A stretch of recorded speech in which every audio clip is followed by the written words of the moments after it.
नागपूरमधून एक धक्कादायक बातमी समोर आली आहे। धावत्या बसमध्ये प्रवाशानं वाहकावर हल्ला केला। वाहकाला मारहाण करण्यात आली आहे। वाहकावर चाकूने हल्ला करण्यात आला आहे। समोर आलेल्या माहितीनुसार फिरोज शेख असं या हल्लेखोर प्रवाशाचं नाव आहे, तर योगेश काळे असं हल्ला झालेल्या वाहकाचं नाव आहे।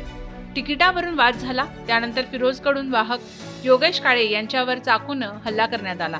या घटनेत काळे हे गंभीर जखमी झाले आहेत। हल्लेखोर प्रवाशाला इतर प्रवाशांनी पकडल्याने मोठा अनर्थ टाळला। त्यानंतर बस चालक संतोष जाधव यांनी बस पोलीस स्टेशनला नेली। पोलिसांनी फिरोज शेखला अटक केली असून या प्रकरणात गुन्हा दाखल करण्यात आला आहे। घटनेबाबत अधिक माहिती अशी की बस नागपूरहून छत्रपती संभाजीनगरकडे निघाली होती। याच दरम्यान कोंढाळी परिसरात ही घटना घडली आहे। तिकिटावरून वाद झाला। योगेश काळे यांनी फिरोज शेख याला तिकीट दाखवण्याची मागणी केली, मात्र तो तिकीट दाखवत नसल्यानं वाद झाला। त्यानंतर वादाचं रूपांतर कडाक्याच्या भांडणात झालं। फिरोजनं धावत्या बसमध्ये वाहकावर चाकूने हल्ला केला। त्याला इतर प्रवाशांनी वेळीच धरल्यामुळे मोठा अनर्थ टळला आहे।